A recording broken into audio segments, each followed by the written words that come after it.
विस्मयादिबोधक चिन्ह। अध्याय 181। छाया के धूल के गुबार को तोड़ना। राक्षसी को भी घायल होना चाहिए था। वह शायद डरकर कहीं और भाग रही थी, पीछा करने पर भी वे उसे पकड़ नहीं पाते। उस व्यक्ति को अस्पताल ले जाने के बाद डॉक्टर को उसके शरीर में कुछ भी असामान्य नहीं मिला। उन्होंने स्पष्ट किया कि वह व्यक्ति बहुत कमजोर था और गंभीर रक्तस्राव के लक्षण थे। मो फैन और लिनलिंग सूर्योदय होने तक अस्पताल में पहरा देते रहे। उन्होंने तभी अस्पताल छोड़ा जब उन्हें यकीन हो गया कि उस व्यक्ति की हालत में कोई असामान्यता नहीं है। क्या आपको यकीन है कि उसके बाल दोबारा नहीं झड़ेंगे? अस्पताल से बाहर निकलते ही मो फैन ने लिंगलिंग से यह सवाल पूछे बिना नहीं रह सका।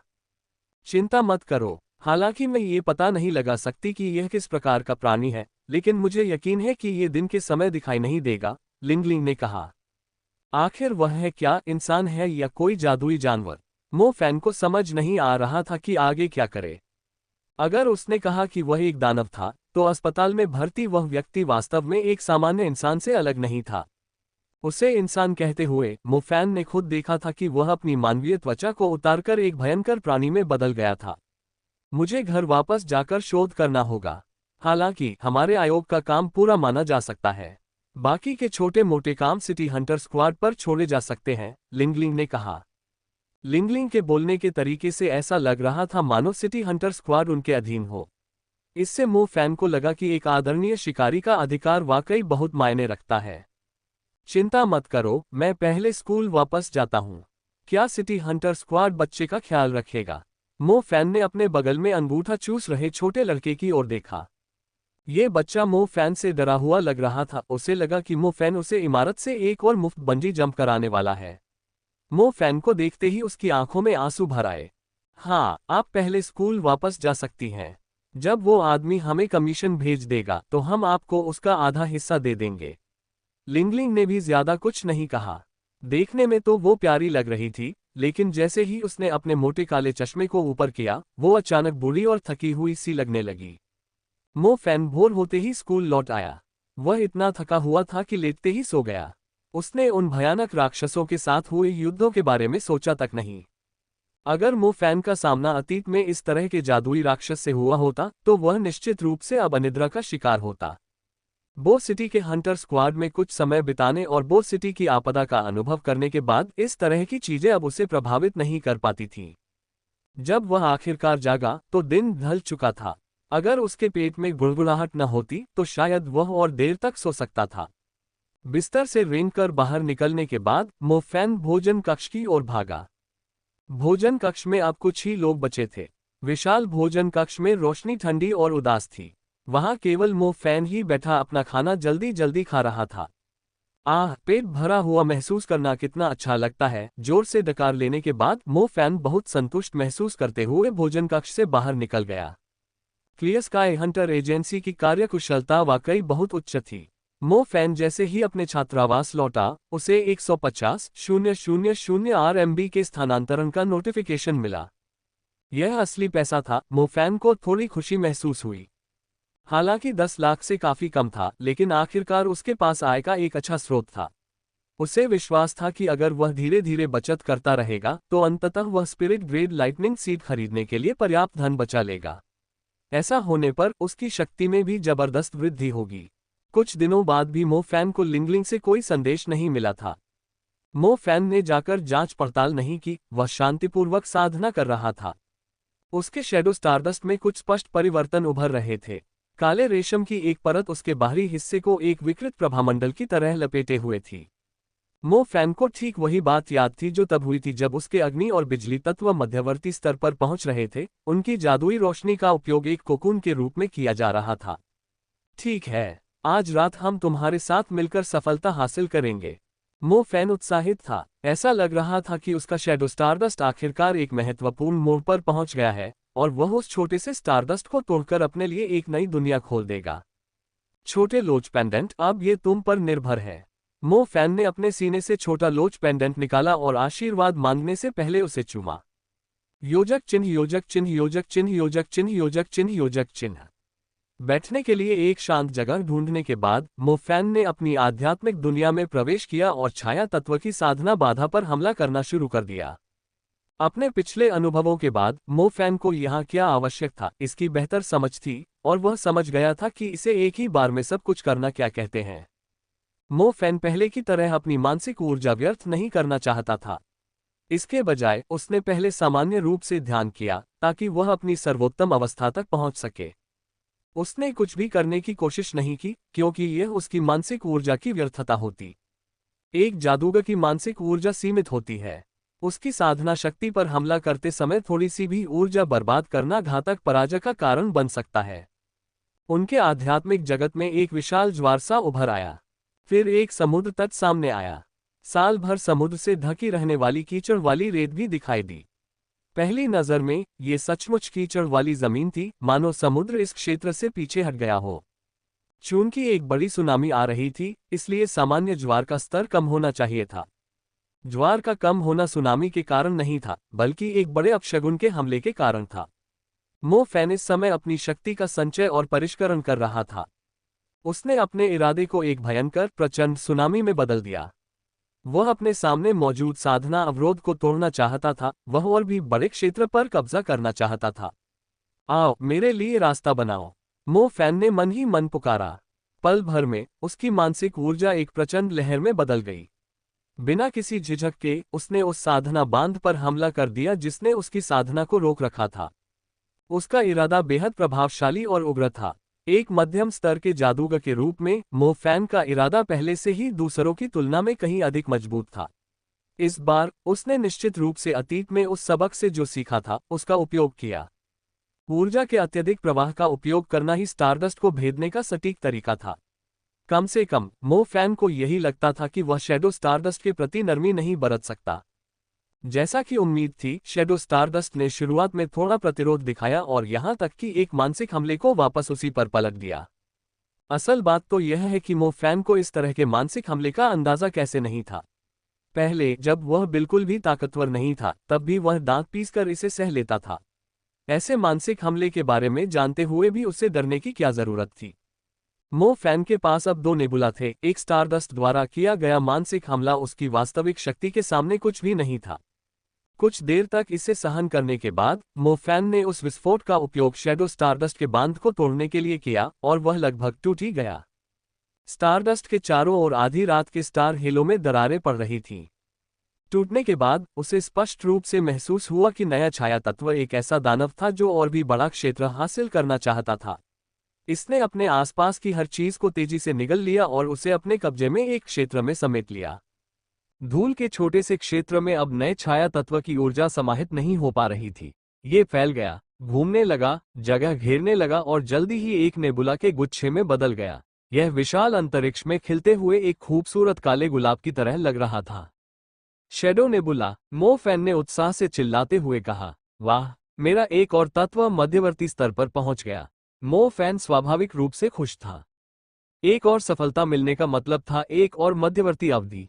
हालांकि शैडो नेबुला का चित्र पूरा करने में कुछ समय लगेगा, फिर भी मो फैन के पास शैडो स्टार एटलस की कुछ किताबें थीं जो उसे उसकी प्यारी शिक्षिका सुश्री तांगयुए ने दी थीं। कुल मिलाकर 3 स्टार एटलस पुस्तकें थीं। इसका मतलब ये था कि एक बार जब मो फैन अपने शैडो एलिमेंट के साथ मध्यवर्ती स्तर पर पहुंच जाएगा, तो वह सीधे शैडो की मध्यवर्ती जादुई शक्तियों का उपयोग कर सकेगा।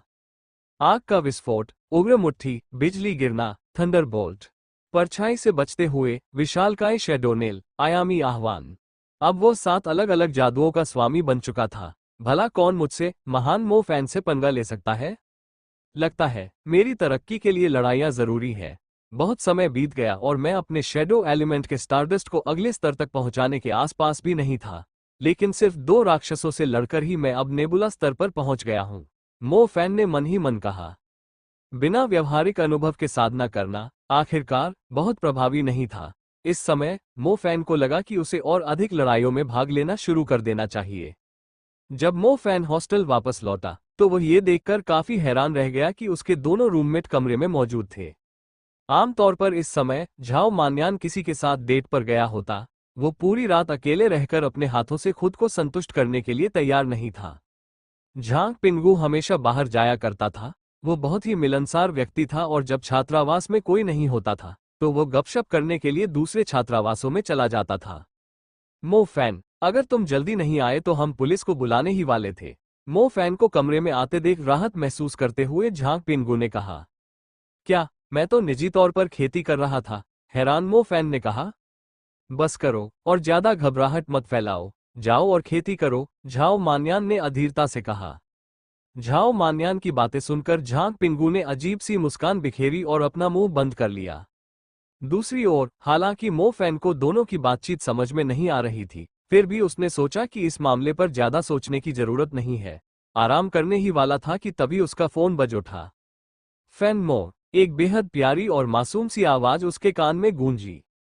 छोटी बच्ची, क्या हाल है? मो फैन ने पूछा।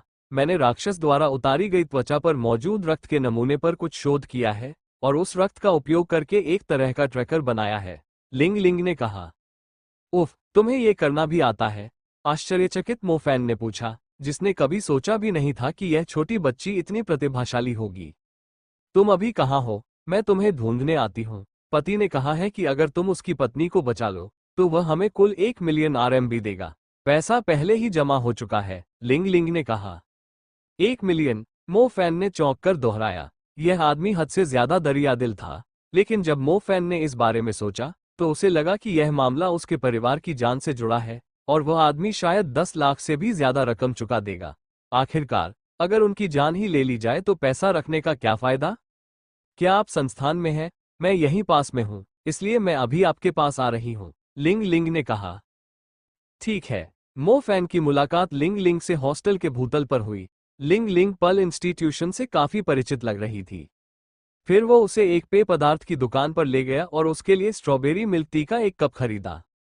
ओह, शायद तुम यह नहीं पीती हो, मो फैन ने उस छोटी बच्ची के हाव भाव के बारे में सोचते हुए कहा, जो आसानी से एक वयस्क महिला के बराबर लग रही थी। बच्ची को दूध वाली चाय देते हुए उसने अपने हाथ आगे बढ़ाए। क्या मैंने मना किया था? लिंग लिंग ने मो फैन से दूध वाली चाय छीन ली और स्ट्रॉ से ही पीना शुरू कर दिया, जिससे उसका मुंह मीठी दूध वाली चाय से भर गया।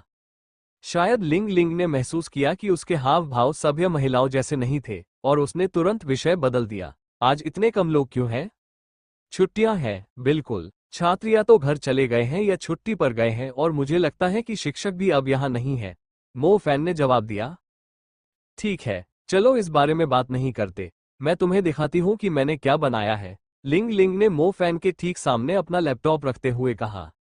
यह क्या है? मो फैन ने लैपटॉप पर दिखाई देने वाले डिजिटल मानचित्र को उलझन भरे चेहरे से देखते हुए पूछा। शंघाई का नक्शा, और क्या हो सकता है? यह कोई साधारण नक्शा नहीं है।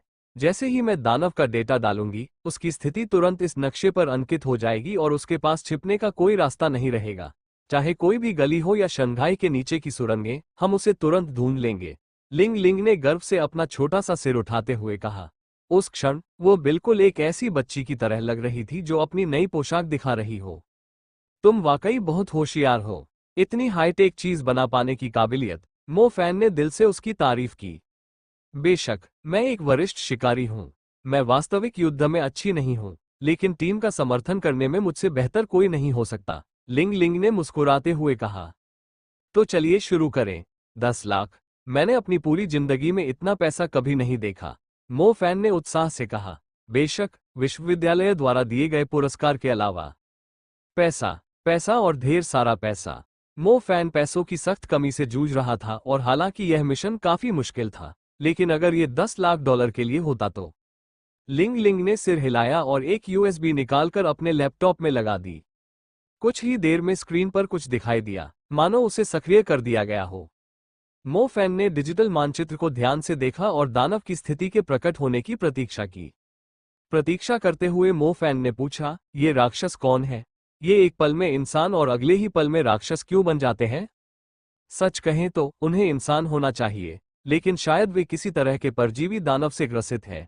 दिन में वे किसी भी इंसान से अलग नहीं होते, लेकिन रात में उनके शरीर में मौजूद दानवों को जीवित रहने के लिए पोषक तत्वों की आवश्यकता होती है, इसलिए वे उन पर नियंत्रण कर लेते हैं और जब वे बेहोश होते हैं तो उनका इस्तेमाल पोषक तत्वों की तलाश में शिकार करने के लिए करते हैं, लिंग लिंग ने समझाया।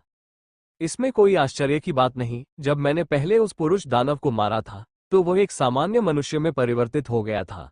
क्या ऐसा हो सकता है कि अगर मैं दानवों को तब मारूं जब वे अपने मेजबान पर नियंत्रण में हो, तो मेजबान उनसे मुक्त हो जाएगा? मो फैन ने पूछा।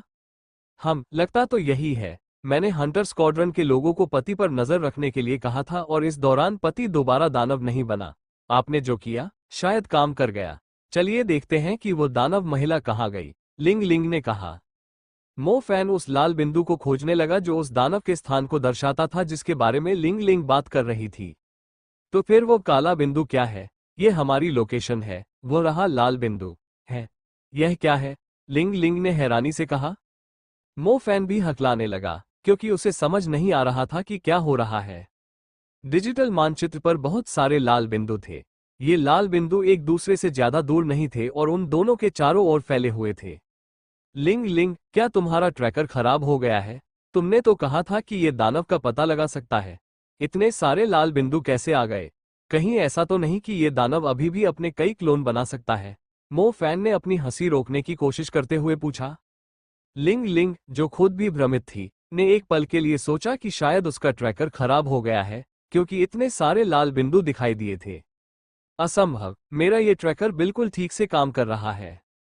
तो ये क्या है? इन लाल बिंदुओं को देखो, ये तो बहुत बड़े क्षेत्र में फैले हुए हैं। मो फैन बोलते बोलते अचानक कुछ समझ गया। उसके माथे पर ठंडे पसीने की बूंदें आने लगी। अगर ट्रैकर ठीक से काम कर रहा हो तो क्या होगा? क्या इसका मतलब ये था कि लिंग लिंग, जल्दी बताओ, क्या यह संभव है कि यह परजीवी दानव बीमारी की तरह फैल सकता है? मो फैन ने मजाक करना बंद करते हुए बहुत गंभीरता से पूछा। लिंग लिंग भी स्तब्ध रह गई। परजीवी राक्षसों की सबसे अनोखी विशेषता ये थी कि वे कितने छिपे हुए थे और वे वायरस की तरह कैसे फैल सकते थे। दरअसल कुछ परजीवी राक्षस संक्रामक थे, लेकिन ऐसे जीवों के आखिरी बार दिखाई देने के बाद से काफी समय बीत चुका है। 1 मिनट रुकिए, मैं किसी से इसकी पुष्टि कर लेती हूँ, लिंग लिंग ने जल्दी से किसी को फोन करते हुए कहा, क्योंकि वो स्पष्ट रूप से समझ रही थी कि इस समय स्थिति कितनी गंभीर है। मो फैन चिंता से एक तरफ बैठा रहा जबकि लिंग लिंग ने फोन के दूसरी तरफ मौजूद व्यक्ति को स्थिति की जानकारी दी। वो पूछ रही है कि क्या उस राक्षसी को खून पीने की आदत थी? लिंग लिंग ने पूछा। हाँ, जब मैंने उस रात उस राक्षसी का पीछा करते हुए कमरा नंबर 102 तक पहुंची तो उसने एक लड़की को छत पर लटका दिया और लड़की के खून की बूंदों के अपने मुंह में टपकने का इंतजार कर रही थी, मो फैन ने जवाब दिया। इसके बाद लिंग लिंग ने तुरंत मो फैन का जवाब फोन के दूसरी तरफ मौजूद महिला को बता दिया। कुछ ही सेकंड बाद लिंग लिंग ने फोन काट दिया। मो फैन ने उसकी आंखों में घबराहट और खालीपन देखा और उसके चेहरे के भाव एकदम बदल गए। और फोन रखने के बाद लिंग लिंग अजीब से भाव से लाल बिंदुओं को घूरती रही। लाल बिंदुओं की संख्या बढ़ रही है, मो फैन ने बेहद गंभीर स्वर में अपनी बात अधूरी छोड़ दी। ये कैसे हो रहा है? कैसे? ये लाल बिंदु बिल्कुल पास में है। क्या ऐसा हो सकता है कि ये चीजें चारों ओर हो? लिंग लिंग ने अविश्वास से कहा। एक वरिष्ठ शिकारी होने के बावजूद उसके लिए इस तरह की स्थिति का सामना करना बेहद दुर्लभ था। संक्रामक परजीवी राक्षस महामारी की तरह ही भयानक थे। क्या ऐसा हो सकता है कि उस राक्षस ने उस छोटे बालों वाली लड़की को इसलिए नहीं मारा क्योंकि वह उसे संक्रमित करने की कोशिश कर रही थी? भयभीत मो फैन ने अनुमान लगाया। उसे अभी भी साफ तौर पर याद था कि राक्षसी धीरे धीरे समय ले रही थी, जबकि सच्चाई ये थी कि वो लड़की को तुरंत मार सकती थी। उसने लड़की के शरीर में उसका खून इंजेक्ट किया होगा और उसे लटका दिया होगा ताकि उसका सारा खून निकल जाए, लिंग लिंग ने कहा। उस लड़की पर बुरी आत्माओं का साया है और रात में वह भी उन्हीं में से एक बन जाएगी, जिसका मतलब है कि यह स्कूल। मो फैन की आवाज अधूरी रह गई। डिजिटल नक्शे पर लाल बिंदुओं को देखकर उसकी रीढ़ की हड्डी में सिहरन दौड़ गई। स्कूल संक्रमित हो गया था। छोटे बालों वाली लड़की मरी नहीं, और संभवतः उस पुरुष राक्षस की तरह उसे भी इस बात का कोई अंदाजा नहीं है कि उसने क्या किया और वह ये भी नहीं जान पाएगी कि वह अपनी त्वचा उतारकर खून चूसने के लिए निकल पड़ेगी। हे भगवान, स्कूल तो इन परजीवी राक्षसों के लिए आवश्यक पोषक तत्वों से भरा हुआ था। ट्रैकर एकदम सही काम कर रहा था। इसने राक्षस के रक्त का सटीक पता लगाया, लेकिन उस छोटे बालों वाली लड़की की बदौलत जो उसके रक्त से संक्रमित हो गई थी और जिसने फिर दूसरों को संक्रमित कर दिया, अब अनगिनत लोग संक्रमित हो गए थे जिनमें वही रक्त था। मो फैन और लिंग लिंग ने एक दूसरे की आंखों में देखा और उनमें अविश्वास पाया। फैन मो, रात हो गई है, लिंग लिंग ने धीरे से कहा, जैसे ही उसने स्कूल के शांत वातावरण और अंधेरे आकाश को देखा। मुझे पता है, मो फैन ने गहरी सांस लेते हुए फुसफुसाकर जवाब दिया। मैं हंटर यूनियन को तुरंत सूचित कर दूंगी। अजीब बात है, ये सभी लाल बिंदु एक ही समय में एक ही दिशा में क्यों जा रहे हैं? लिंग लिंग ने कहा। हम सब छुट्टी पर हैं, लेकिन अगर मैं गलत नहीं हूं तो आज रात स्कूल के स्टेडियम में एक कॉन्सर्ट है और सारे टिकट बिक चुके हैं। मो फैन ने झट से कहा, जैसे ही उसे झांग पिंगू द्वारा बताई गई घटना याद आई। शायद उन्होंने अभी तक अपनी खाल नहीं उतारी है। हंटर यूनियन के लोग समय पर नहीं पहुंच पाएंगे और जब वे यहां पहुंचेंगे तो पूरा स्टेडियम राक्षसों का अड्डा बन चुका होगा। एक बार स्टेडियम में मौजूद हर कोई पूरी तरह से संक्रमित हो जाए तो हालात बेकाबू हो जाएंगे, लिंग लिंग ने कहा। इसके अलावा हंटर यूनियन के लोग शायद ये पहचान नहीं कर पाएंगे कि कौन संक्रमित है और कौन नहीं, मो फैन ने गंभीर स्वर में कहा। छुट्टी होने के कारण अधिकांश शिक्षक अनुपस्थित थे। हालांकि अधिकांश छात्र पहले ही जा चुके थे, फिर भी 7,000 से अधिक छात्र संगीत कार्यक्रम में शामिल होने के लिए जा रहे थे। स्टेडियम बहुत विशाल था और कई गलियारों, सीढ़ियों और कमरों के कारण स्टेडियम का अंदरूनी हिस्सा एक भूलभुलैया जैसा था। स्टेडियम के अंदर एकमात्र जगह जो विशाल थी वो अखाड़ा था, लेकिन स्टेडियम में इतने सारे छात्रों के होने के कारण कम समय में उनसे एक एक करके निपटना लगभग असंभव था। कॉन्सर्ट जल्द ही शुरू होने वाला है, लेकिन लाल बिंदु अभी भी बढ़ रहे हैं। वे वायरस की तरह बहुत तेजी से फैल रहे हैं, लिंग लिंग ने तेजी से फैलते लाल बिंदुओं को देखते हुए चिल्लाकर कहा। इसे रोकने के लिए हम क्या कर सकते हैं? मैं संक्रमित खून वाले आम लोगों को पकड़ तो नहीं सकता, मो फैन ने जल्दी से पूछा। बहन ने मुझे बताया कि संक्रमित लोगों के अंगूठों में राक्षसी रक्त जमा हो सकता है, इसलिए बस एक छोटा सा घाव खोलकर संक्रमित रक्त को उन लोगों से निकाल देना काफी होगा जिनकी त्वचा अभी तक नहीं उतरी है, और जिनकी त्वचा उतर चुकी है उन्हें वैसे ही मारना होगा जैसे तुमने पहले उस पुरुष राक्षस को मारा था, और वे सामान्य हो जाएंगे, लिंग लिंग ने कहा। समझ गया। हंटर यूनियन और स्कूल के शिक्षकों को तुरंत सूचित करो और तत्काल सहायता का अनुरोध करो। मैं पहले स्टेडियम जाऊंगा और तुम दूर से मेरी मदद करना। मुझे बताओ कि उनमें से किसके खून में संक्रमण है, मो फैन ने जल्दी से कहा। ठीक है, तुम सावधान रहना, ये राक्षस बेहद खतरनाक है और कृपया मरना मत, लिंग लिंग ने चिंता से जवाब दिया। ऐसा नहीं है कि आपने मेरी क्षमताओं को कभी नहीं देखा है, बस इतना ही काफी है। हर एक सेकंड की बर्बादी का मतलब है किसी और व्यक्ति का संक्रमित होना, मो फैन ने कहा। अपने चारों ओर फैली परछाइयों के बीच से मो फैन अंधेरे में विलीन हो गया और तेजी से स्टेडियम की ओर दौड़ पड़ा। धत तेरे की, ये तो बस एक आइडल का कॉन्सर्ट है, यहाँ इतने सारे लोग क्यों हैं? धिक्कार है, आप लोगों ने मेरा काम और भी मुश्किल कर दिया, मो फैन ने स्टेडियम की ओर तेजी से दौड़ते हुए बड़बड़ाया। स्टेडियम उससे अभी भी काफी दूर था। जब तक मो फैन वहां पहुंचा तब तक 3 मिनट बीत चुके थे। जब वो पहुंचा तो स्टेडियम के बाहर कोई नहीं था, क्योंकि सभी लोग शो देखने के लिए अंदर जा चुके थे। फैन मो, मैंने तुम्हारे स्कूल के एक वरिष्ठ अधिकारी से संपर्क किया है और उन्होंने कहा है कि मैं शरारत कर रही हूं, लिंग लिंग ने गुस्से से उससे कहा। ये तो सामान्य बात है, तुम तो बस एक लोली हो, क्या तुम्हें लगता है कि वो तुम्हारी बातों पर विश्वास करेगा? क्या तुमने इसकी शिकायत हंटर्स यूनियन से की है? हाँ, मुझसे ऊंचे पद पर बैठे किसी व्यक्ति ने स्कूल से संपर्क किया है, लिंग लिंग ने काफी चिढ़ते हुए जवाब दिया। अच्छा, फैन मो, प्रवेश द्वार पर एक है, लिंग लिंग की आवाज तनाव से भरी हुई थी। मो फैन अब प्रवेश द्वार पर था और उसे अपने सामने एक बहुत बड़ा डिस्प्ले स्टेज दिखाई दिया जिस पर एक बहुत ही प्यारी और खूबसूरत महिला आइडल का पोस्टर लगा हुआ था। शायद कॉन्सर्ट की वजह से आसपास की बत्तियां नहीं जली थी और हर तरफ अंधेरा था। मुझे दूरी और दिशा बताओ, मो फैन ने फुसफुसाते हुए कहा।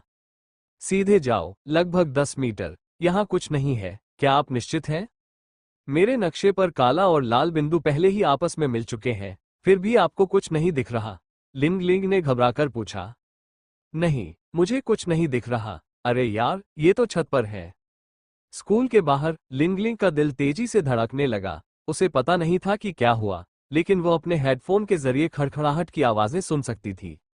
दूसरी ओर मो फैन हॉन्फ रहा था और उसने अपना ध्यान उस राक्षस पर केंद्रित कर लिया था जो उसे घूर रहा था। ये राक्षसी पीले हरे रंग के शल्कों से ढकी हुई थी, जो पहले मो फैन द्वारा देखी गई हरे शल्कों वाली राक्षसी से थोड़ी भिन्न थी। सौभाग्य से वो पहले ही इंटरमीडिएट मैच स्तर तक पहुंच चुका था, जिससे उसकी इंद्रियां और भी तेज हो गई थी, अन्यथा जब वो चीज ऊपर से नीचे गिरती तो वो उसके द्वारा मारा जाता। हालांकि इस राक्षसी की गति उतनी तेज नहीं थी जितनी मो फैन ने पति पत्नी राक्षसों की थी, लेकिन इसकी युद्ध शक्ति शायद वो शहर के अंधेरे जानवरों से कम नहीं थी।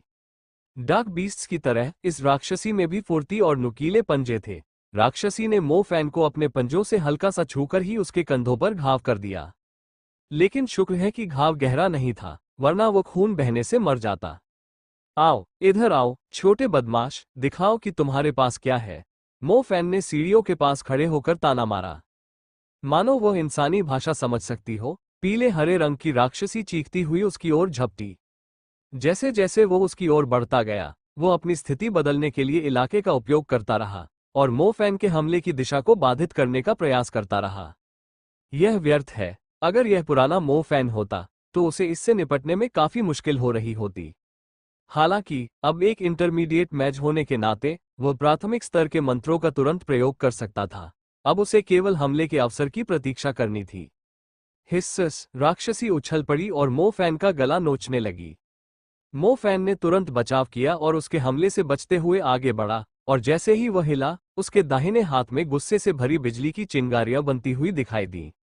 Thunder strike, fury break. बिना किसी झिझक के मो फैन का दाहिना हाथ राक्षसी के शरीर पर जा गिरा।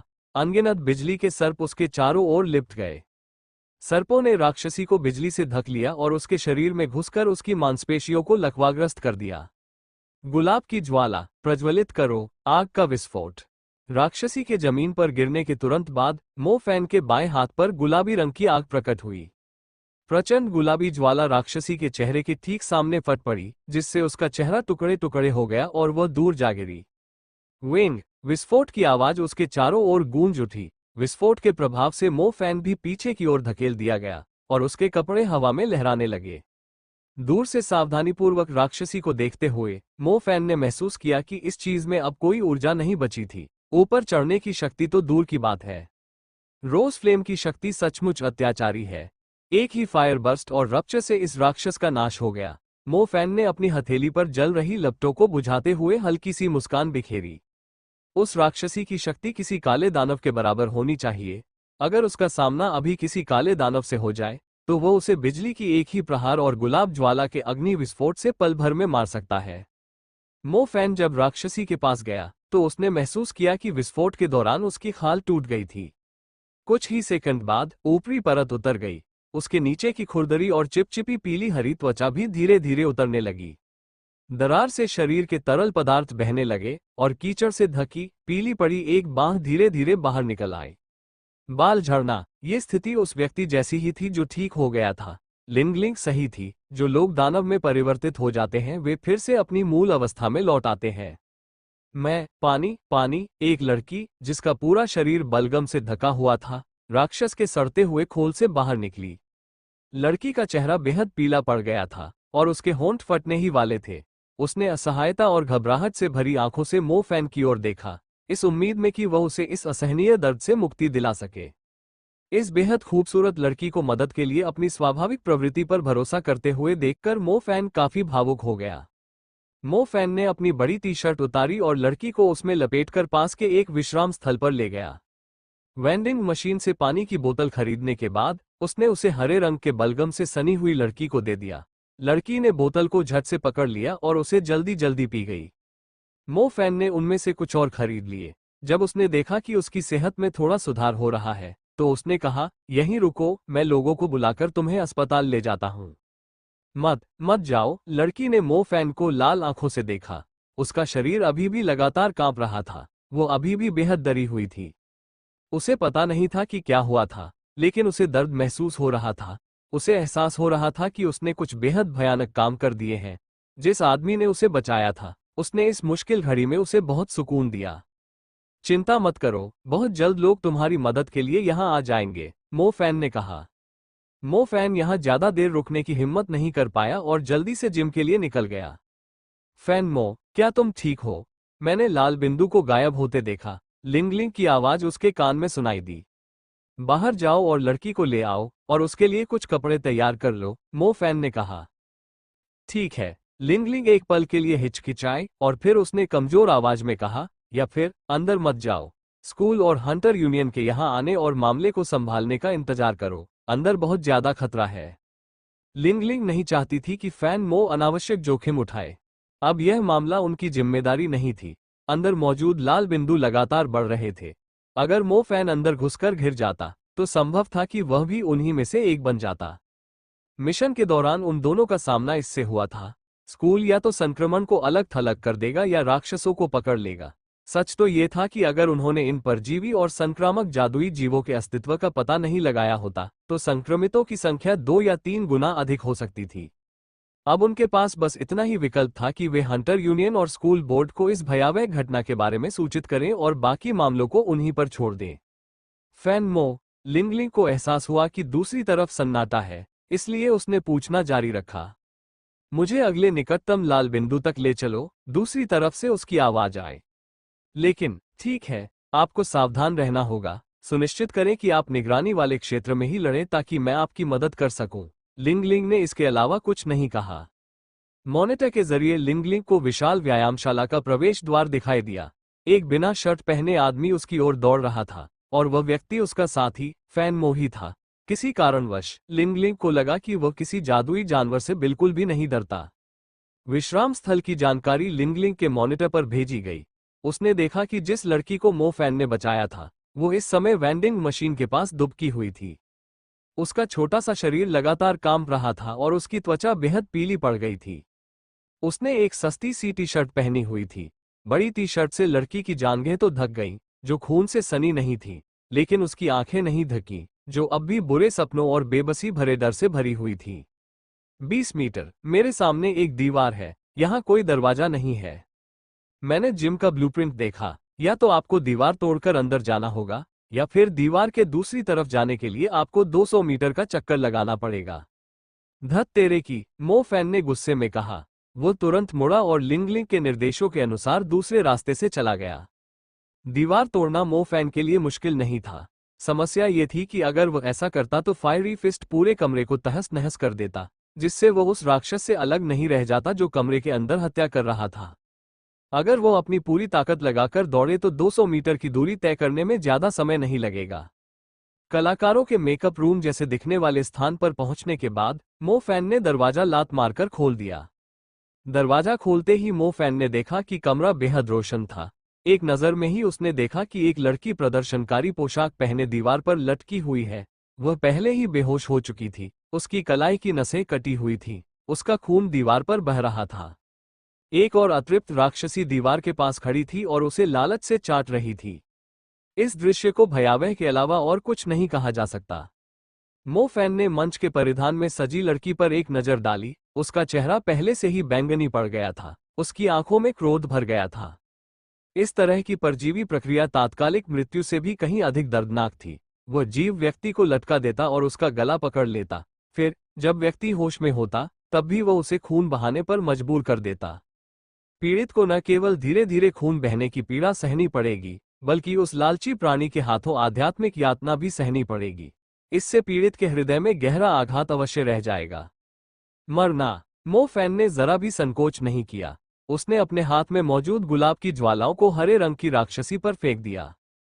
राक्षसी मौज मस्ती में डूबी हुई थी। भला वह अपने ऊपर आने वाली विपत्ति की कल्पना कैसे कर सकती थी। समय रहते बचाव न कर पाने के कारण मो फैन के फायर बर्स्ट रप्चर की चपेट में आ गया। बेबस होकर कमरे के कोने में जा गिरा और ड्रेसिंग टेबल से टकरा गया। क्या तुम भागना चाहते हो? मो फैन ने राक्षसी को सांस लेने का मौका भी नहीं दिया और तुरंत ही बिजली की गति से हमला कर दिया। बिजली गिरने से राक्षसी घायल हो गई। बिजली के कई वार सहने के बाद उसमें वापस ऊपर चढ़ने की ताकत नहीं बची थी। आग का विस्फोट, झुलसा 2। मो फैन भी यही चाल चल रहा था। उस भयानक हरी राक्षसी ने लड़की पर खून बहाकर उसे मौत के घाट उतारने की विधि का प्रयोग किया था, इसलिए उसने अपनी ज्वालाओं का उपयोग करके उस राक्षसी को जलाकर मार डालने का फैसला किया।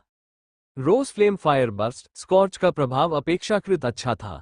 गुलाबी रंग की लपटों के भीतर से वह राक्षसी के बदसूरत चेहरे को असहनीय दर्द से विकृत होते हुए देख सकता था। वो छटपटाती रही और एक भयानक आवाज निकालती रही।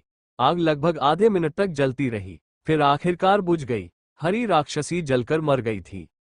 झुलसी हुई पपड़ियां उतरने लगी और उबलती हुई त्वचा भी फटने लगी। जब इस राक्षसी की मृत्यु हुई तो इसकी त्वचा भी उतरने लगी। इसके भीतर एक और लड़की असहनीय पीड़ा में थी। मो फैन ने एक कपड़ा उठाया और उसे उस लड़की के ऊपर डाल दिया जिसका शरीर बलगम से सना हुआ था, और फिर उसने लटकती हुई लड़की को नीचे खींच लिया। सौभाग्य से मो फैन को दवा लाने की आदत थी, यह आदत उसने हंटर स्क्वाड के साथ रहते हुए विकसित की थी, वरना उसकी कटी हुई धमनियों का इलाज करना मुश्किल हो जाता। मो फैन ने कलाकार लड़की के घाव पर खून रोकने वाली दवा लगाई। इस तरह की खून रोकने वाली दवा एक उपचारक जादूगर द्वारा बनाई गई थी और बेहद कीमती थी, लेकिन खून रोकने में इसकी क्षमता वाकई प्रभावशाली थी। ये धमनियों से भारी मात्रा में खून बहने को भी रोक सकती है। कलाकार को थोड़ा पानी पिलाने के बाद मो फैन ने उसके जागने के संकेत देखे, जिसके बाद उनके चेहरे पर भी मुस्कान आ गई। फैन मो ने अपना अंगूठा काट लिया, लिंग लिंग ने उसके ईयरपीस के जरिए उसे बताया। मो फैन ने अर्धचेतन और अर्धचेतन अवस्था में अपने अंगूठे को काट लिया। खून की एक लकीर दिखाई दी और कुछ सेकंड बाद मो फैन ने वास्तव में उसके अंदर कुछ हिलता हुआ पाया। हिलती डुलती हुई वो चीज मानो जानती थी कि वह सबके सामने आ चुकी है, क्योंकि वो खुले हुए घाव से बाहर निकलने लगी। मो फैन ने झट से उसे अपने हाथ में पकड़ लिया। वो देखने में केचुए के आकार का एक छोटा सा परजीवी दानव जैसा लग रहा था, और उस पर शल्क भी थे। अपने मेजबान को खोने के बाद वो परजीवी दानव सामान्य कीड़े से अलग नहीं लग रहा था। मो फैन ने तुरंत उसे अपने हाथ में मसल दिया। होश में आने के बाद कलाकार लड़की ने कमजोर आवाज में कहा, धन्यवाद। तुम किस तत्व से संबंधित हो? मो फैन ने पूछा। ठीक करो, उपचार तत्व, लड़की ने कमजोर आवाज में उत्तर दिया। क्या तुम अपनी जादुई शक्तियों का इस्तेमाल कर सकते हो? मो फैन ने पूछा। थोड़ा आराम करने के बाद मैं ठीक हो जाऊंगी। कलाकार लड़की अपेक्षाकृत स्थिर लग रही थी। उसके चेहरे पर जबरदस्ती एक सौम्य मुस्कान झलक रही थी। यह अच्छी बात है। क्या आप छात्र का भी ध्यान रख सकती हैं? आग से बचाव वाले आश्रय स्थल पर जाइए। अगर मुझे सही याद है तो वहां खाना, पानी और दवाएं होनी चाहिए, मो फैन ने उससे कहा। क्या अभी भी ऐसे बहुत से जीव मौजूद हैं? उपचार शक्ति वाली लड़की ने सिर हिलाते हुए पूछा। बहुत सारे हैं। ये परजीवी और संक्रामक होते हैं। मैंने तुम्हारा अंगूठा काट दिया ताकि तुम उनमें से एक न बन जाओ। मो फैन ने देखा कि लड़की अब थोड़ी शांत और समझदार लग रही थी और उसके चेहरे पर कृतज्ञता के भाव थे।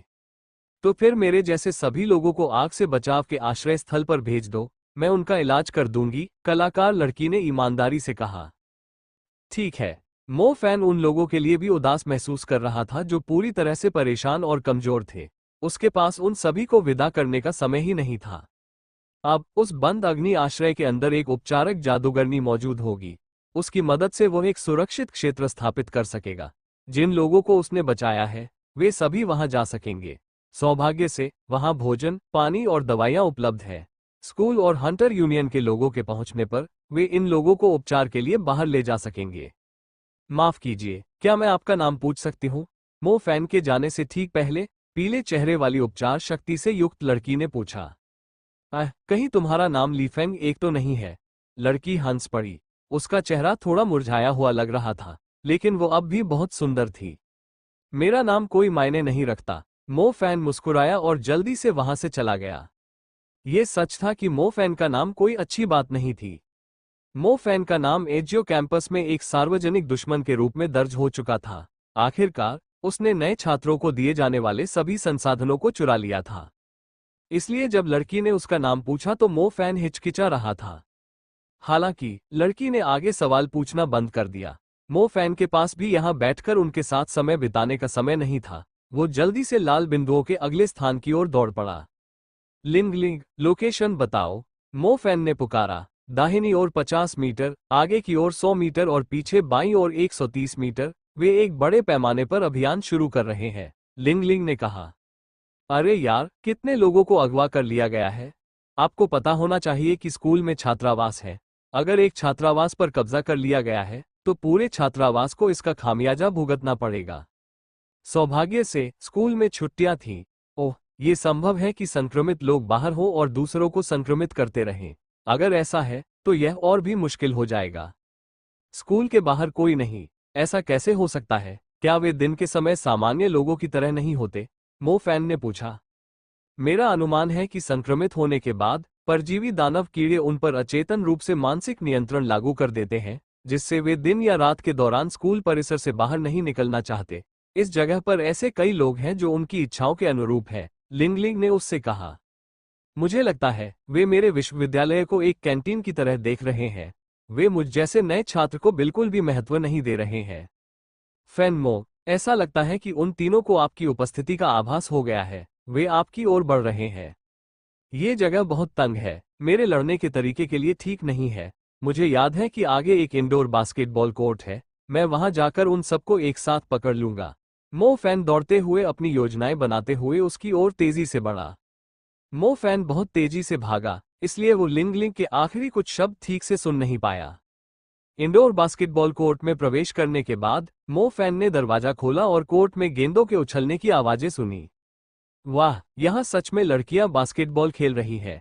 मैं उनसे उन 3 हरी राक्षसी लड़कियों से लड़ने में मदद ले सकता हूँ। मो फैन ने बास्केटबॉल कोर्ट के बीचों बीच दौड़ते हुए अपनी गति बढ़ा दी। मैदान इतना साफ था कि उसे दर्पण की तरह इस्तेमाल किया जा सकता था। मो फैन जब बास्केटबॉल कोर्ट में पहुंचा तो उसने देखा कि वहां लड़कियों का एक समूह खेल रहा था। उनका खेल काफी रोमांचक लग रहा था। मो फैन खुशी से फूला नहीं समा रहा था। चिल्लाते चिल्लाते ही उसे उस जगह से एक जोरदार आवाज सुनाई दी जहां से वो कुछ देर पहले गुजरा था। उसने अंदाजा लगाया कि जरूर कुछ हरी राक्षसी लड़कियों ने उस बड़े कूड़ेदान को गिरा दिया होगा। लड़कियों, कृपया अभी बास्केटबॉल खेलना बंद कर दे। 3 जादुई राक्षस इधर आ रहे हैं, हमें मिलकर उन्हें हराना होगा। मो फैन बास्केटबॉल कोर्ट के बीच में दौड़ी और बास्केटबॉल खेल रही लड़कियों के समूह को चिल्लाकर कहा। ये कहने के बाद वो हल्की मुस्कान के साथ मुड़ा और उसने तीनों अभिमानी हरी राक्षसी महिलाओं की ओर देखा। क्या आपको सच में लगता है कि मैं आपकी इतनी बड़ी संख्या से डर जाऊंगा? मेरे पास तो यहाँ और भी ज्यादा सहायक हैं। तीनों हरी राक्षसी अंदर घुस आए। उनकी त्रिकोणीय आंखें मो फैन पर टिकी हुई थीं, जो बास्केटबॉल कोर्ट के बीच में खड़ा होकर खुद से बहुत खुश दिख रहा था। उन्होंने मुंह तो खोला लेकिन आगे नहीं बढ़े। सस एस एस एस एस एस एस। उन्होंने मो फैन की ओर कुछ अजीबोगरीब आवाजें निकाली। इस क्षण जो लोग अभी भी बास्केटबॉल खेल रहे थे वे सब रुक गए और तीनों राक्षसी महिलाओं को हैरानी से देखने लगे।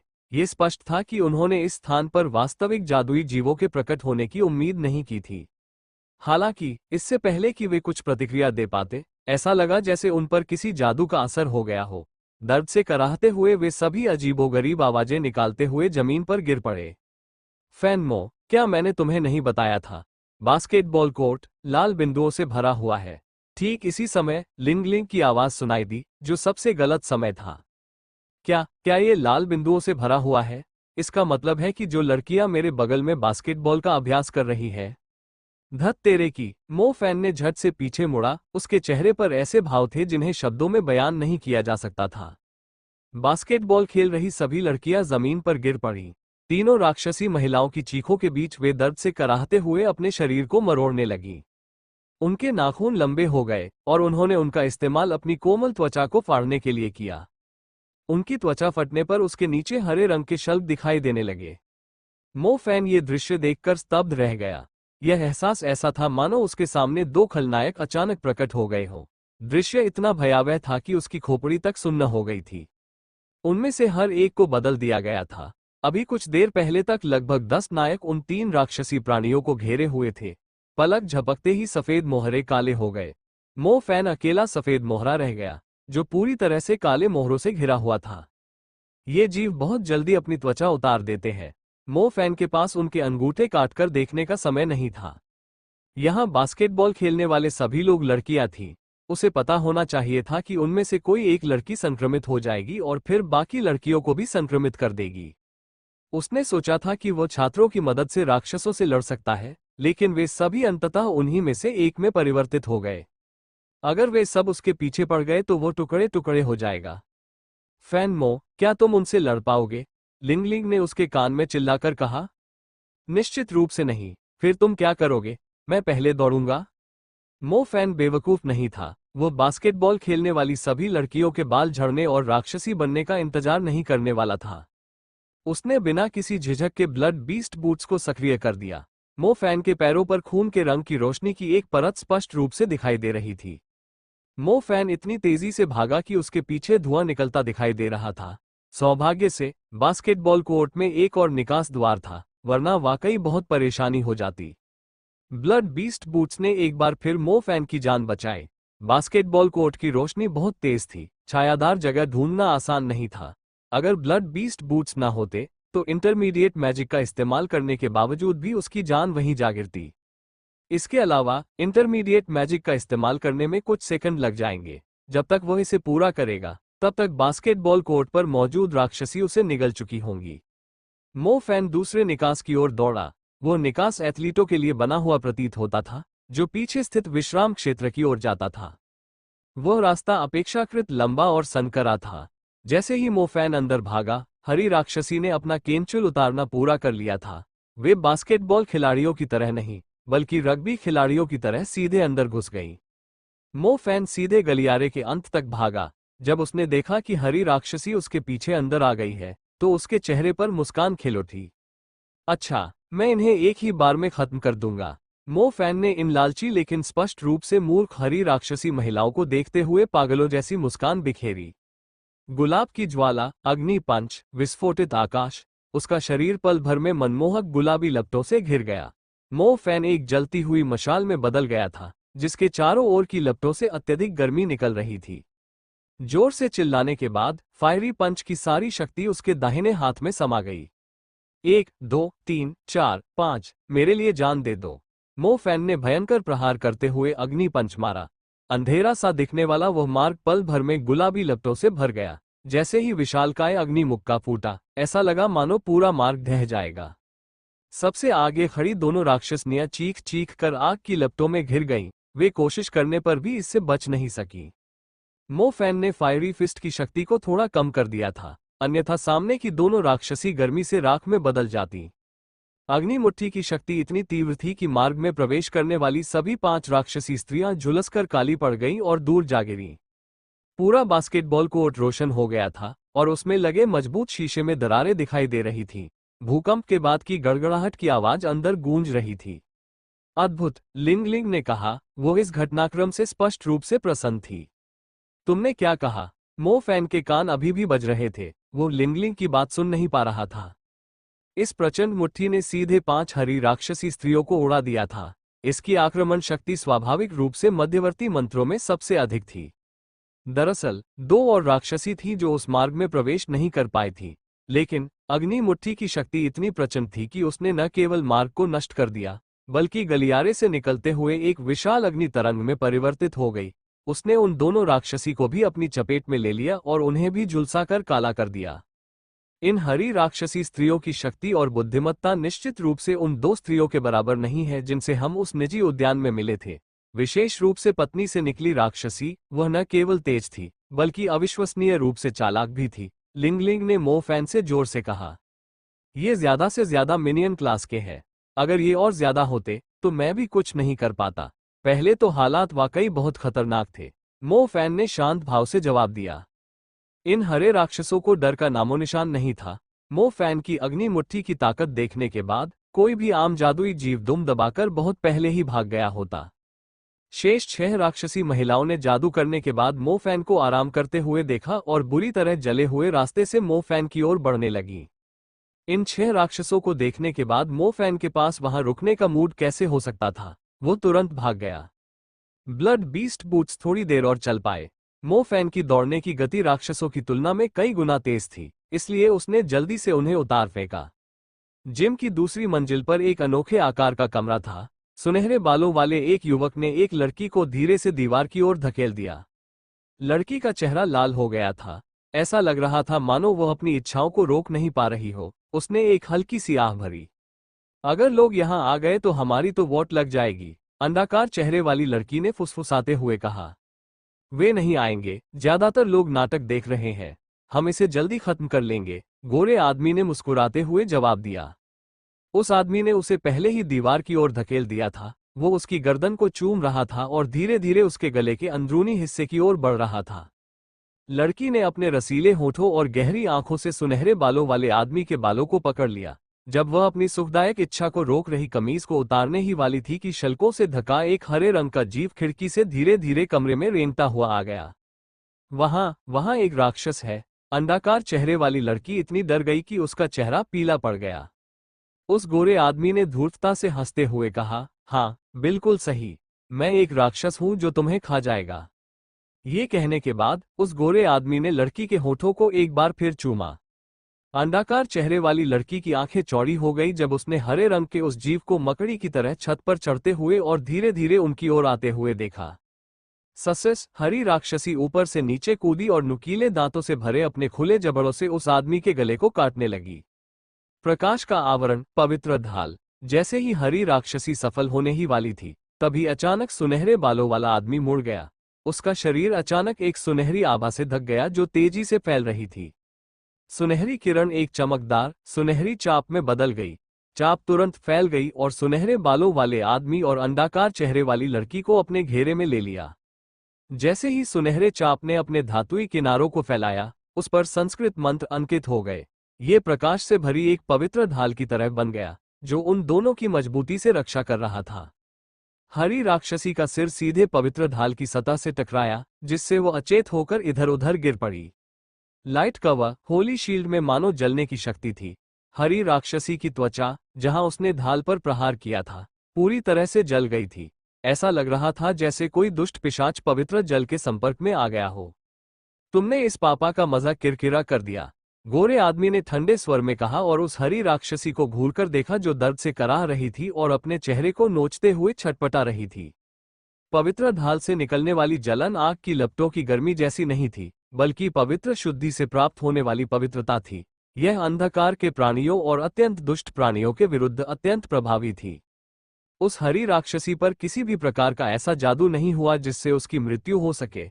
इसके विपरीत वो पवित्र ढाल से टकरा गई, जिसने उसे शुद्ध कर दिया।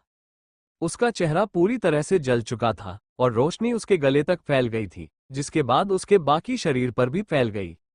हरी राक्षसी दर्द सहन नहीं कर सकी और अंततः उसने स्वेच्छा से खुद को काट लिया। उसने वास्तव में अपनी हरी त्वचा की बाहरी परत को फाड़ दिया था। उसे मत मारो, वो भूत प्रेत से ग्रसित लग रही है। गोरा आदमी उसे मारने ही वाला था, लेकिन उसके बगल में खड़ी अंडाकार चेहरे वाली लड़की ने उसे रोक दिया। क्या ऐसा हो सकता है कि पिछले कुछ दिनों में स्कूल में घटी कुछ डरावनी घटनाएं इससे संबंधित हो? गोरे बालों वाले व्यक्ति ने आश्चर्य व्यक्त किया। हाँ, ये संभव है। देखो, यह एक लड़की है, अंडाकार चेहरे वाली लड़की ने उत्साह से कहा। हरी राक्षसी की त्वचा उतरते ही बलगम से ढकी एक लड़की का नग्न शरीर प्रकट हुआ। अंदर फंसी लड़की होश में लग रही थी। वो जल्दी से त्वचा और चिपचिपे पदार्थ के ढेर से बाहर निकली और अपने बगल में बिछे मेजपोश का एक टुकड़ा फाड़कर अपने शरीर पर लपेट लिया। उसकी आंखों में निराशा भरी थी और वो उदास मन से वहीं बैठी रही। मैं अपने हॉस्टल के साथी को यहाँ आने और मदद करने के लिए बुलाता हूँ। हमें पहले उसे अस्पताल ले जाना होगा। हम इस मामले की जानकारी स्कूल को देंगे, उस गोरे आदमी ने कहा। मैं हमारे एलिमेंटल डायरेक्टर को बुलाती हूँ। अंडाकार चेहरे वाली लड़की बहुत शांत लग रही थी। उस गोरे लड़के ने अपना फोन निकाला और कुछ देर तक हिचकिचाने के बाद उसने अपने उस साथी को फोन करने का फैसला किया जिसे वो अधिक भरोसेमंद मानता था। तुम कहाँ हो? इधर आओ और एक लड़की को अस्पताल ले जाने में मेरी मदद करो।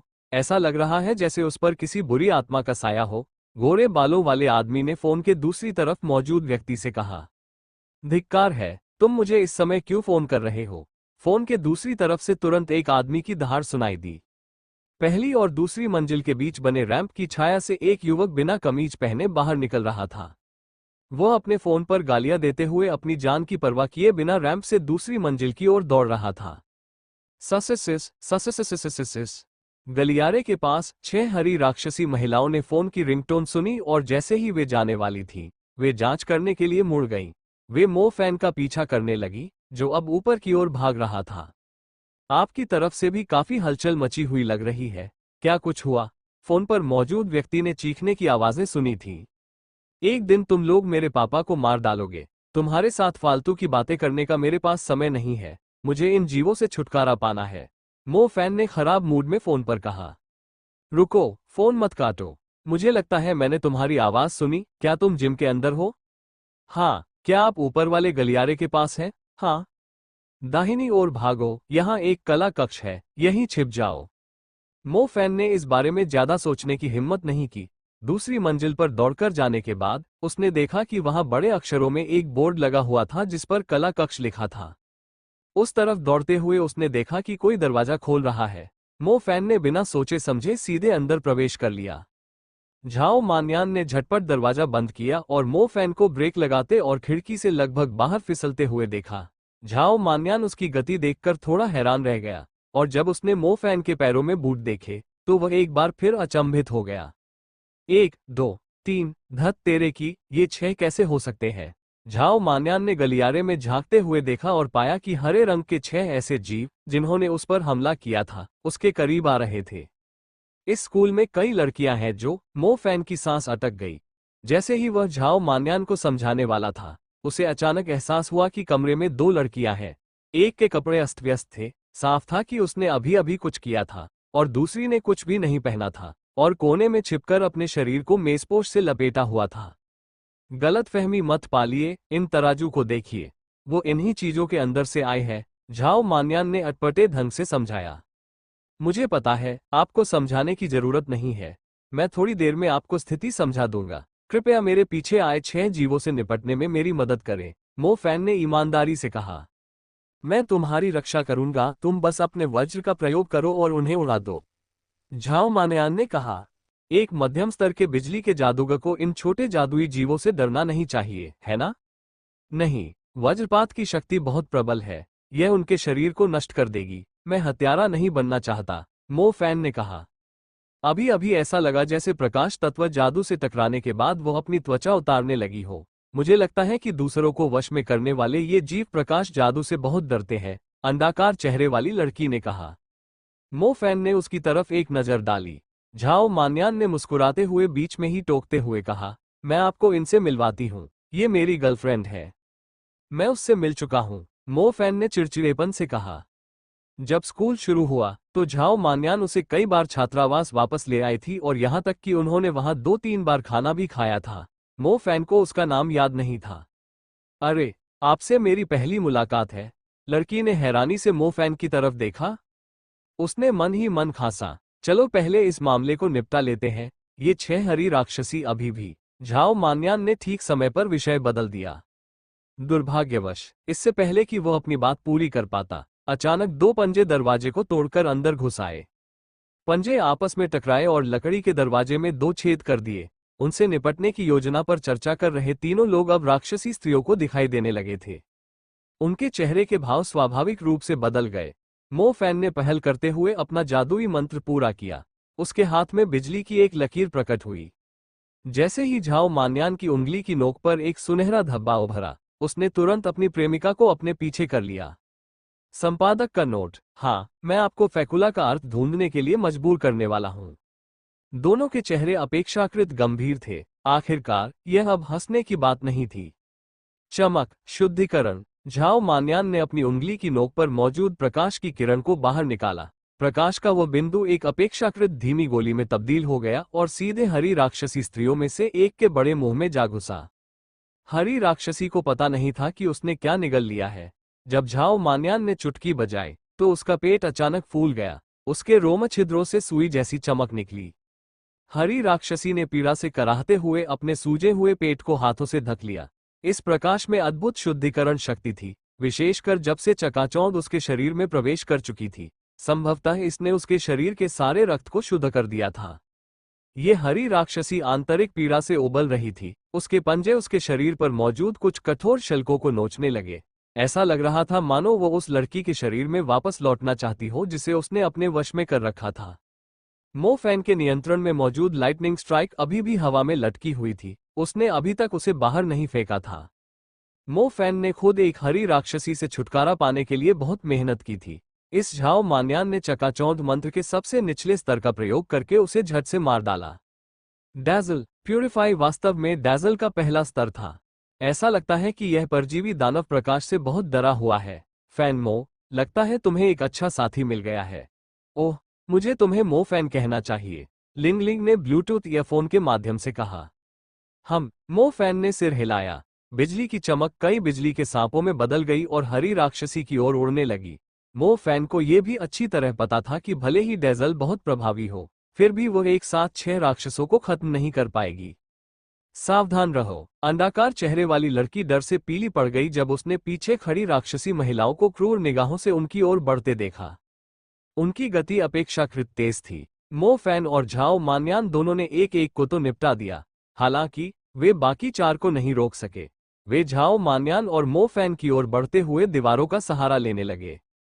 जैसे ही मो फैन पीछे हटने ही वाला था, उसे अचानक डीन जू की याद आ गई, जिसने उसे बताया था कि ब्लड बीस्ट बूट्स अविश्वसनीय शक्ति की लात मारने में सक्षम है। एक विचार के साथ ही मो फैन को महसूस हुआ कि उसकी अपनी ऊर्जा उससे छीनी जा रही है, जिसके बाद उसके पैर में अविश्वसनीय ऊर्जा का विस्फोट हुआ, जिससे वहां की मांसपेशियां सूज गईं। मो फैन ने राउंडहाउस किक मारने के लिए उछलने से पहले सही अवसर का इंतजार किया। मो फैन के लात मारते ही रक्तमय प्रकाश से गहरा लाल रंग की रोशनी निकली। मो फैन की एड़ी ने एक जंगली जानवर की शक्ति से राक्षसी के सिर पर प्रहार किया, जिसके साथ ही एक अविश्वसनीय लाल आभा का कंपन हुआ। इस लाल आभा ने मो फैन की लात की शक्ति को कई गुना बढ़ा दिया। टकराना, हर्क, एक तेज आवाज सुनाई दी, जिसके बाद हड्डियों के टूटने की भयावह आवाज आए।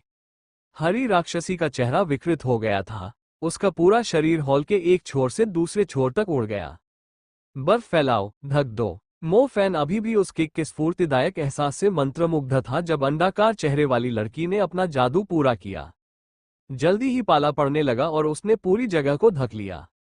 फर्श तुरंत बर्फ की परतों में बदल गया। ये बर्फ दीवारों पर फैल गई और हॉल की दीवारें पूरी तरह से जम गईं।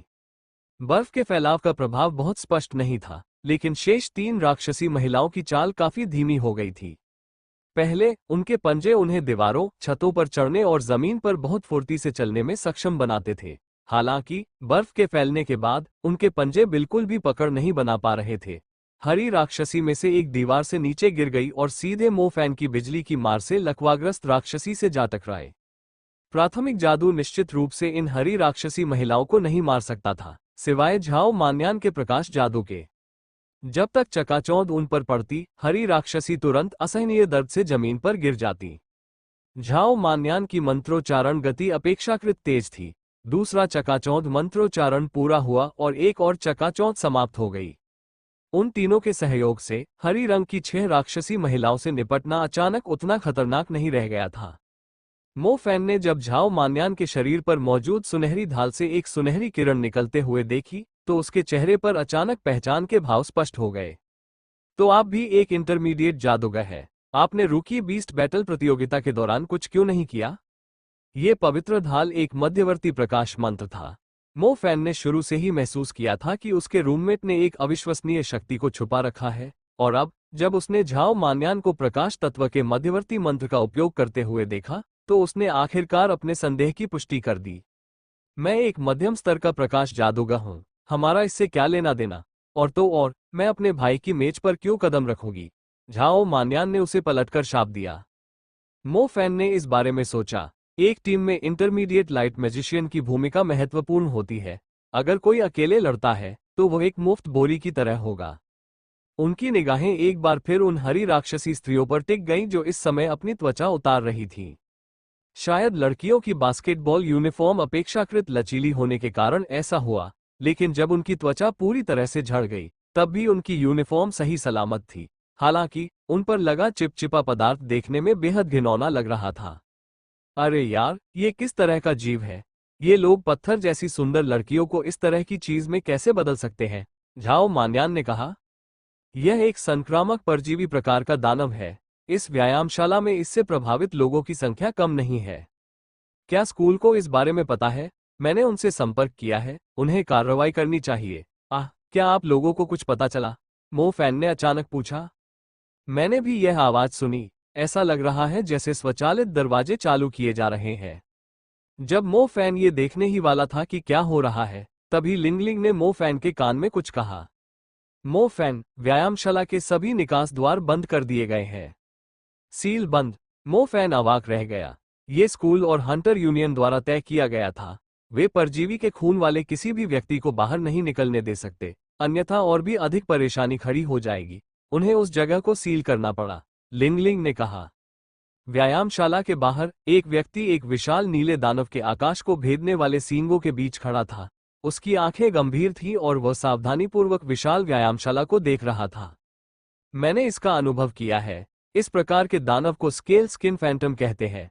आमतौर पर स्केल स्किन फैंटम खून के जरिए संक्रमण नहीं फैला सकता। मेरा मानना है कि जिस स्केल स्किन फैंटम से हम अभी निपट रहे हैं, वो एक अलग प्रकार का दानव है। यह एक ऐसे प्राणी में विकसित हो गया है जिसका सामना हमने पहले कभी नहीं किया। चमड़े की जैकेट पहने एक सुंदर व्यक्ति विशालकाय आकाश रंग के दानव के नीचे खड़ा था और ऊपर खड़े व्यक्ति से आदरपूर्वक बात कर रहा था। लोग तरह तरह की जादुई औषधियों पर शोध करते हैं, कुछ तो प्रयोगों के लिए जादुई जीवों का भी इस्तेमाल करते हैं। एक विचित्र प्राणी का विकास करना कोई अजीब बात नहीं है, लेकिन जो बात मुझे बर्दाश्त नहीं हो रही वह ये है कि इस तरह के जीव पल विश्वविद्यालय के अंदर प्रकट हो गए। ये पल संस्थान है। यहाँ ज्यादातर लोग या तो नए छात्र हैं या प्राथमिक जादूगर। ये लोग इन परजीवी जादुई जीवों से अपना बचाव करने में पूरी तरह असमर्थ हैं। विशालकाय जानवर पर सवार व्यक्ति ने गुस्से से कहा। शिकारी होने के नाते वे इस बात से भली भांति परिचित थे कि शंघाई जैसे बड़े शहर में जादुई जीव जंतुओं का घूमना संभव है।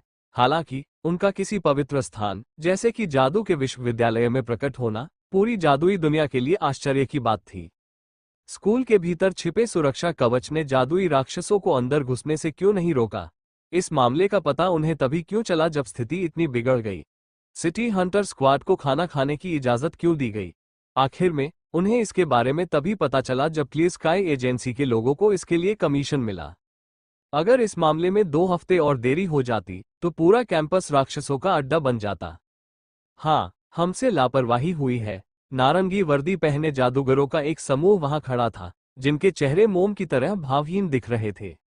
वे सिटी हंटर स्क्वाड का हिस्सा थे और पल इंस्टीट्यूट के इलाके के प्रभारी थे। अगर कोई इस इलाके में किसी जादुई जानवर के होने की सूचना देता तो उन्हें तुरंत खतरे को खत्म करने के लिए भेजा जाता था। इस समय हम ये गिन नहीं सकते कि वहां कितने स्केल स्किन फैंटम है। इसके अलावा मुझे जो जानकारी मिली है उसके अनुसार इस तरह के जादुई जीव सामूहिक आत्महत्या कर लेते हैं यदि उन्हें लगता है कि वे मरने वाले हैं। इस तरह की सामूहिक आत्महत्या वास्तव में उनकी ऊर्जा को मदर स्केल स्किन फैंटम में स्थानांतरित करने का एक तरीका है।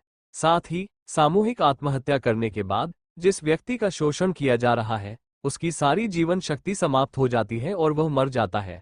चमड़े की जैकेट पहने उस व्यक्ति ने सबको बताया। तो मूल रूप से हम अनजाने में दुश्मन को सतर्क नहीं कर सकते? विशालकाय वाहन पर तैनात कमांडर ने स्पष्टता के लिए पूछा। हाँ, कम से कम हम मदर स्केल स्किन फैंटम को यह नहीं बता सकते कि हम एक बड़े पैमाने पर अभियान चला रहे हैं। अन्यथा जिन लोगों से ये परजीवी जुड़े हुए हैं उन्हें वो तुरंत छोड़ देगा। ये सुनकर सिटी हंटर स्क्वाड के कप्तान लियांग यूजी अपनी भौहें सिकोड़ने से खुद को रोक नहीं पाए। दूसरी ओर डीन जियो के प्रतिनिधि शिक्षाविद ली के चेहरे का भाव काफी बदल गया। जिम में 6 से 7 हजार छात्र मौजूद थे। इनमें से लगभग 1000 लोग जिम का इस्तेमाल कर रहे थे और बाकी लोग सबसे बड़े खेल स्थल पर मौजूद थे जहां वे मशहूर हस्ती का प्रदर्शन देख रहे थे। अब तक कितने लोग पीड़ित हो चुके हैं ये कौन जानता है? अगर वे अभी हमला कर देते तो प्रभाव में आए सभी लोग आत्महत्या कर लेते। इससे तुरंत ही कैंपस में नरसंहार हो जाता। यह ऐसी जिम्मेदारी थी जिसे शिक्षाविद ली स्वयं नहीं उठा सकते थे और न ही उपस्थित दोनों मौलिक निदेशक ऐसा कर सकते थे। तो फिर हम बस यहीं खड़े होकर देखते रह सकते हैं? हमें मदर स्केल स्किन फैंटम को मारना होगा। एक बार जब मदर मर जाएगी तो बाकी स्केल स्किन फैंटम भी अपने आप मर जाएंगे। चमड़े की जैकेट पहने उस आदमी ने कहा।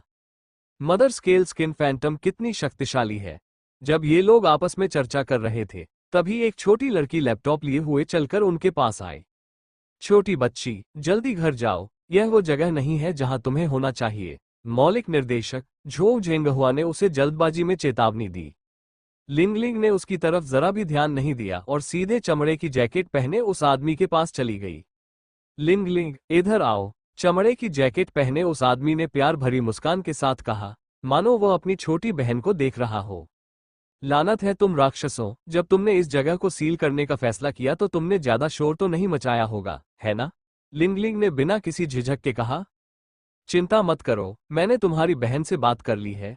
हमने अपने ऑपरेशन में बहुत सावधानी बरती है। क्या तुम नहीं देख सकती कि हम विशेषज्ञ अभी दूर खड़े हैं? अगर हमें दुष्ट मदर स्केल स्किन फैंटम द्वारा पीड़ितों को मारने की चिंता न होती तो हम अब तक उस जगह पर धावा बोलकर उन सभी को खत्म कर चुके होते। ये छोटे जादुई जीव ऐसी चीज नहीं है जिन्हें मैं और कमांडर शी मिंग अपनी आंखों के सामने रखेंगे, उस सुंदर व्यक्ति ने उससे कहा। छोटी बच्ची, क्या तुम्हारे पास कोई अच्छे विचार हैं? कमांडर शी मिंग ने पूछा। क्लियर स्काई एजेंसी की पशु शिकार विशेषज्ञ लिंगलिंग वास्तव में हंटर यूनियन में काफी प्रतिष्ठित थी। कमांडर शी मिंग उसकी किसी भी रणनीति को सहर्ष सुनने को तैयार थे। अगर मैं गलत नहीं हूं तो मैं और मेरा साथी 2 हरे रंग के स्केल स्किन फैंटम से निपट रहे थे, जिनमें से एक माँ और दूसरा पिता होना चाहिए। पिता को हमने मार डाला और माँ स्केल स्किन फैंटम व्यायामशाला के अंदर छिपी हुई है। इसके अलावा यह अपने छोटे स्केल स्किन फैंटम का उपयोग पोषण प्राप्त करने के लिए करती है लिंगलिंग ने अपना लैपटॉप खोलते हुए कहा और यहाँ मौजूद सभी उच्च स्तरीय अधिकारियों को इलेक्ट्रॉनिक मानचित्र की कार्यप्रणाली समझाए। सभी लोग उसके चारों ओर जमा हो गए और जल्दी ही समझ गए कि इलेक्ट्रॉनिक मानचित्र पर व्यायामशाला के अंदर बड़ी संख्या में लाल बिंदु दिखाई दे रहे हैं। इसके अलावा ये चीजें छात्रों के बीच घुलमिल गई थी। अगर वे विशेषज्ञों को भी वहां भेजते तो भी कोई फायदा नहीं होता। विशेषज्ञ यह अंतर नहीं कर पाते कि कौन सामान्य छात्र है और कौन परजीवियों से संक्रमित है। मेरे अवलोकन के अनुसार ये लाल बिंदु बिना किसी निश्चित पैटर्न के घूम रहे हैं।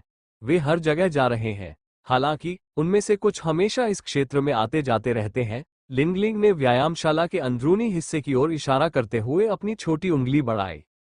ये जगह, ये खेल स्थल में बड़ी स्क्रीन के सामने स्थित हाइड्रोलिक फ्लूइड लिफ्ट प्लेटफॉर्म है। निदेशक जो झेंगहुआ ने तुरंत सभी को सूचित किया।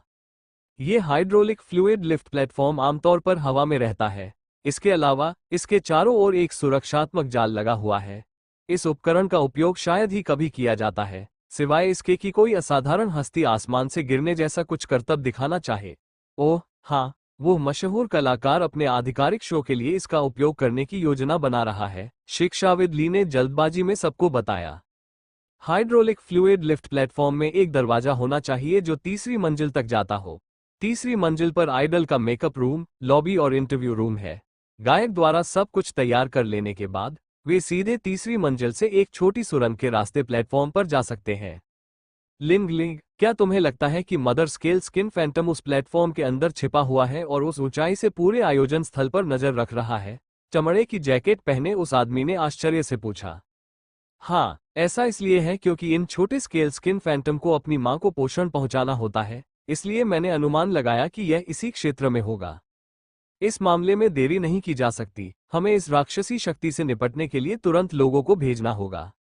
नहीं, आपने इलाका बंद करके शायद मदर बीस्ट को सचेत कर दिया होगा। मदर स्केल स्किन फैंटम बुद्धिमान है। संभवतः इसके इतने शक्तिशाली होने का दूसरा कारण यह है कि यह स्थिति पर नियंत्रण पाना चाहती है। अगर हम जल्दबाजी में अंदर गए तो हम निश्चित रूप से पकड़े जाएंगे। तो फिर हम क्या करें? हम यहाँ यूं ही इंतजार नहीं कर सकते? इस समय हर कोई हताश था। मदर स्केल स्किन फैंटम की ताकत इन अविश्वसनीय रूप से शक्तिशाली जादूगरों के सामने कुछ भी नहीं थी। समस्या ये थी कि दुश्मन ने बड़ी संख्या में छात्रों को बंधक बना रखा था। एक बार अगर उन्होंने दुश्मन को आगाह कर दिया तो मामला जीवन और मृत्यु का हो जाएगा। लिंगलिंग, तुमने अभी कहा कि तुम्हारे साथी ने फादर स्केल स्किन फैंटम को मार डाला। तुम्हारे पहले के स्पष्टीकरण के अनुसार तुम्हारा साथी इस समय जिम में है? चमड़े की जैकेट पहने उस आकर्षक व्यक्ति ने पूछा। हाँ, वो भी यहीं का छात्र है। लोगों को बचाने के लिए सबसे पहले वही आगे आया था। चमड़े की जैकेट पहने उस आदमी ने नरमी से पूछा, तुम्हारे साथी की ताकत बहुत बुरी नहीं होनी चाहिए। तुम उसे क्यों नहीं जाने देते और उसे मदर स्केल स्किन फैंटम से निपटने दो? लिंगलिंग ने इस बारे में सोचा। दरअसल यही एकमात्र उपयुक्त समाधान था, क्योंकि बाहर मौजूद विशेषज्ञ अंदर आने का जोखिम नहीं उठा सकते थे। मो फैन और झाओ मान्यान उसी रास्ते से वापस चले गए जिससे वे आए थे।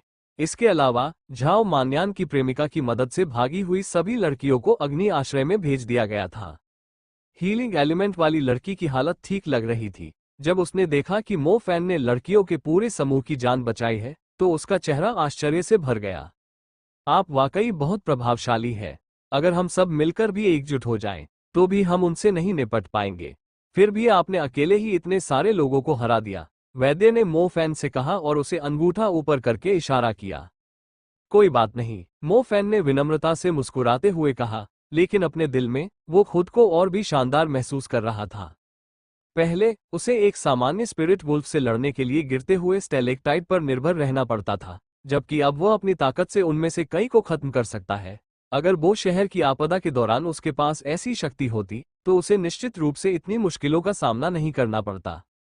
मो फैन, लिंगलिंग की आवाज फिर उसके कानों में गूंजी। क्या हुआ? मो फैन ने पूछा। बात यह है, मदर स्केल स्किन फैंटम को शायद ये भांप लिया गया है कि हमने पूरे इलाके को घेर लिया है। इसके अलावा नई जानकारी के मुताबिक अगर हम उसे कोने में धकेल दें तो वो सभी हरी राक्षसी महिलाओं को आत्महत्या करने पर मजबूर कर देगी। इस तरह की आत्महत्या से तो प्रेतबाधित लोगों की भी जान चली जाएगी। लिंगलिंग ने उससे कहा।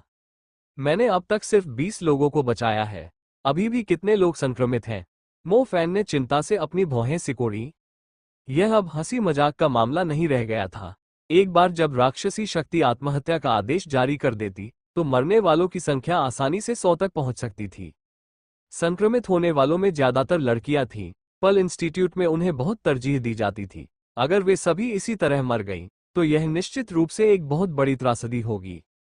वरिष्ठ शिकारी अंदर नहीं जा सकते और इस समय स्कूल के निदेशक भी जल्दबाजी में कोई कदम नहीं उठा सकते। शहर का शिकारी दस्ता फिलहाल एक ऐसा प्रवेश द्वार खोज रहा है जिसका इस्तेमाल वे मात्र राक्षस को सचेत किए बिना कर सकें। हालांकि अगर हम इसे ऐसे ही खींचते रहे तो स्थिति और भी खराब हो जाएगी। इसलिए वरिष्ठ शिकारी, शिक्षाविद और निदेशक का सुझाव है कि आप अंदर जाकर मात्र राक्षस को खत्म करें। लिंगलिंग ने गंभीरता से कहा। क्या मैं इसे करूं? मो फैन चौंक गया। उसे यह अनुमान लगाने की भी आवश्यकता नहीं थी कि मदर स्केल स्किन फैंटम के आसपास का वातावरण अन्य प्रेतों से भरा होगा। मदर स्किन स्केल फैंटम बेहद शक्तिशाली थी। उससे निपटना इतना आसान नहीं था। इसके अलावा उसके आसपास हरी राक्षसी महिलाओं के समूह भी मौजूद थे। जिम के बाहर सबकी निगाहें छोटी बच्ची लिंगलिंग पर टिकी हुई थीं। मो फैन से फोन पर बात खत्म करने के बाद उसने देखा कि सभी लोग उसे घूर रहे थे। कैसा रहा? शिक्षाविद ली ने तुरंत पूछा। मैंने उससे कहा कि स्कूल उसे काफी मूल्यवान पुरस्कार देगा और सिटी हंटर स्क्वाड का वार्षिक एक बड़े खतरे को खत्म करना पुरस्कार भी उसे दिया जाएगा। तभी वह इसके लिए राजी हुआ। लिंगलिंग ने अपने मन में आए एक विचार के बाद उसे बताया। ठीक है, यह अच्छा है। शिक्षाविद ली ने हल्की सी आह भरी। अगर कोई और छात्र होता तो शिक्षाविद ली को थोड़ी चिंता तो होती ही, लेकिन जब उन्हें पता चला कि लिंगलिंग का साथी वास्तव में मो फैन है तो शिक्षाविद ली और निदेशक झो झेंगहुआ को राहत महसूस होने लगी। मो फैन कौन थे? नवागंतुक प्रतियोगिता के दिन एक अकेले व्यक्ति ने 200 छात्रों को हरा दिया। उसने प्रतिष्ठित परिवार से आने वाली मोनुजियाओ को भी पराजित कर दिया। उससे अधिक शक्तिशाली छात्र बहुत कम ही थे। अगर हम किसी छात्र को मदर स्केल स्किन फैंटम से निपटने के लिए भेजते हैं और अगर वह नाकाम रहता है तो क्या हम अनजाने में दुश्मन को सतर्क नहीं कर रहे हैं? मेरा मानना है कि हमें अपने सिटी हंटर स्क्वाड के मदर बीस्ट के लिए कोई ऐसा प्रवेश द्वार ढूंढने का इंतजार करना चाहिए जिसके बारे में उन्हें पता न हो और फिर अंदर जाकर उनसे निपटना चाहिए। जानवरों का शिकार करने के मामले में मुझे डर है कि हमारे जितने अनुभवी लोग बहुत कम हैं। सिटी हंटर स्क्वाड के गंजे कप्तान ने घोषणा की। गंजे कप्तान को 10 साल का अनुभव था और उनके अधीन काम करने वाले सभी कुलीन वर्ग के थे।